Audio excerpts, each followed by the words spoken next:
ত্রয়োদশ জাতীয় সংসদ নির্বাচনে সংখ্যাগরিষ্ঠ আসনে জয়লাভ করেছে বিএনপি। শিগগিরই বাংলাদেশের সরকার গঠন করতে যাচ্ছে দলটি।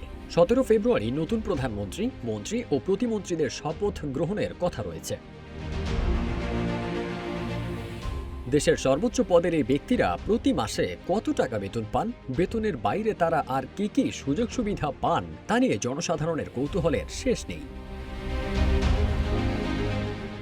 বাংলাদেশে সর্বোচ্চ বেতন পান রাষ্ট্রপতি। তিনি বেতন হিসেবে 1,20,000 টাকা পেয়ে থাকেন। প্রধানমন্ত্রীর মাসিক বেতন হয়ে থাকে 1,15,000 টাকা। এই দুই ব্যক্তির সব খরচ রাষ্ট্র বহন করে। প্রধানমন্ত্রী মাসিক বেতনের পাশাপাশি 1 লাখ টাকা বাড়ি ভাড়া পান, সরকারি বাসভবনে থাকলে ভাড়া পান না।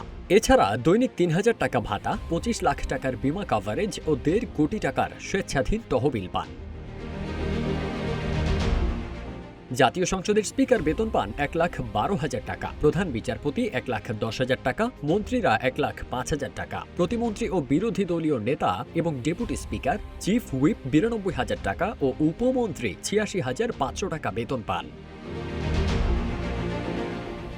সংসদ সদস্যরা বেতন পান 55,000 টাকা। এছাড়া বিভিন্ন ভাতা বাবদ পান আরও টাকা। এর মধ্যে রয়েছে আপ্যায়ন, চিকিৎসা, পরিবহন, ভ্রমণ, অফিস পরিচালনা ও টেলিফোন বিল।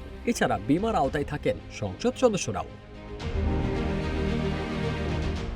দায়িত্ব পাওয়া মন্ত্রী, প্রতিমন্ত্রী ও উপমন্ত্রীরা সরকারি খরচে একটি করে গাড়ি সুবিধা পান। শুধু তাই নয়, দাপ্তরিক কাজে ভ্রমণের সময় তার সংশ্লিষ্ট দপ্তর থেকে জিপ গাড়িও পান। প্রতিদিন 18 লিটার তেলের সমপরিমাণ অর্থ পান। এছাড়া দেশের ভেতরে ভ্রমণে গেলে মন্ত্রীরা দৈনিক 2,000 টাকা এবং উপমন্ত্রীরা 1,500 টাকা ভাতা পান।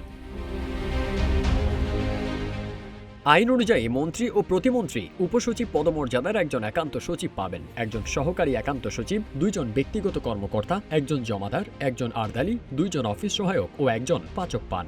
একইভাবে প্রতিমন্ত্রী ও উপমন্ত্রীরাও নির্দিষ্ট সংখ্যক স্টাফ সুবিধা পেয়ে থাকেন। এছাড়া প্রত্যেকে একটি করে মুঠোফোন পাবেন। ফারদিন সানি, রূপালী বাংলাদেশ।